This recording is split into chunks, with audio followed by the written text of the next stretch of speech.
Date September the 22nd, year 18 something. Wagon train entry number 2, section title To the Far Blue Mountains. Oh, hey guys, welcome back. We are still making headway on this journey of ours, still traveling as best we can. Um, we have hit a couple snags along the way.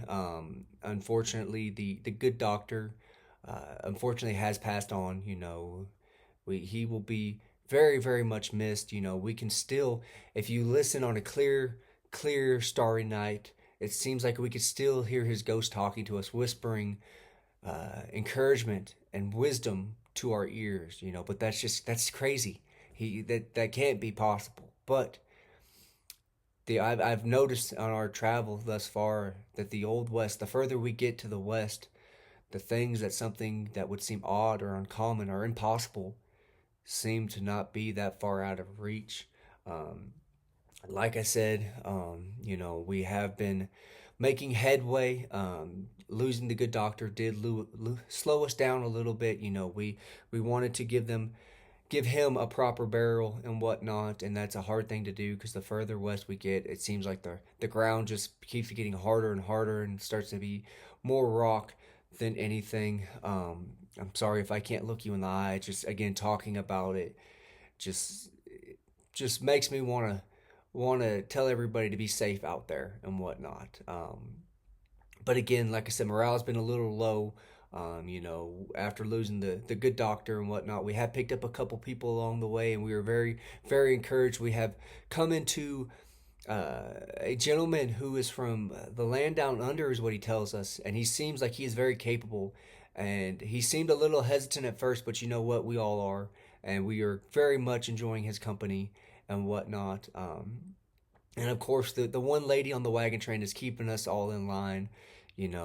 Faceless and Kevin are just, they're getting into it again, and we're doing everything we can. Our trapper Graz seems to be bringing in decent enough meals for us. But again, between the bickering between Kevin and Faceless, it gets a little tiring sometimes. We sat around the campfire the other day talking about where we all were from and originated and whatnot, and we came to find out that somehow I'm the youngest on this wagon train, and yet I'm the peacekeeper. It makes no sense to me, but I'm not going to question what my job is on this wagon train. I am here to try and help, persuade everybody to stay calm, be, good mannered and whatnot. And I know that the lady on the wagon train is definitely helping with that. She's made us clean up our language a little bit, but I guess that's a good thing because I've heard the further west you get, the more your language kind of goes out the window. But again, like I was saying, we've been in a little bit of a slump here lately as far as morale. So I broke out the next entry in that series that my father read to me when I was younger, and that is To the Far Blue Mountains. Um, and I'm going to tell you guys a little bit about this book and I think how it has encouraged the wagon train. In this book, Barnabas has made his way back to Europe. He is trying to get a ship to go back to the unknown, to the new land. He is trying to prepare to head out there and make a living, live there, build a life there and whatnot. And so this book, like I said, starts off with him going back to Europe, which I know me and none of the guys on the wagon train were too keen about. But you know what? The bright spot of that, and I'm going to read it to you here. This has probably my favorite line in a book that I've ever read, and that is this: "We must not lose touch with what we were, with what we had been, nor must we allow the well of history to dry up. For a child without tradition is a child crippled before the world. Tradition can also be an anchor of stability and a shield to guard one from irresponsibility and hasty decision." You know, and again, Barnabas in this is trying to get back to Europe, and he has trials and tribulations along the way. He does pick up a couple people along the way to go to the unknown land. He makes some friends. He goes through hell and back to try and get to America.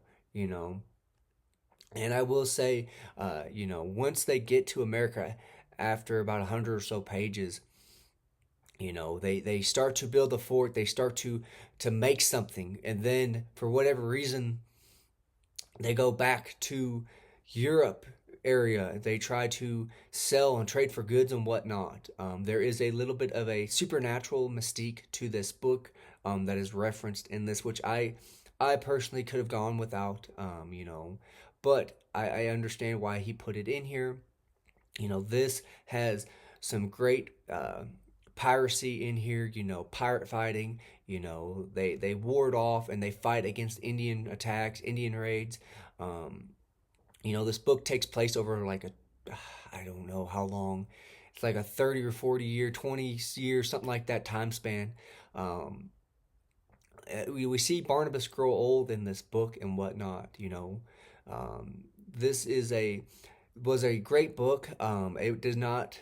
I didn't like it as much as the first book. I'm not gonna lie, guys. I gave this one a 4 out of 5 star, but it's still a good entry into this, and it has reminded all of us that we need to stay strong like Barnabas. That we too can grow old in an unknown land and make a life there. Have a family. And just enjoy living in the wild. Um, Again, in this book, I would highly recommend reading it. But again, guys, that is pretty much my overview of To the Far Blue Mountains by Louis L'Amour. If you will, guys, I have to get back to entering this in my journal log. I know someday there's going to be years and years down the line, people will probably look back at this and read about our journey and what we read and wonder how it might have been for us. As always, I do appreciate you stopping by. Y'all stay safe, and I will see you again further on down the road. Entry 2.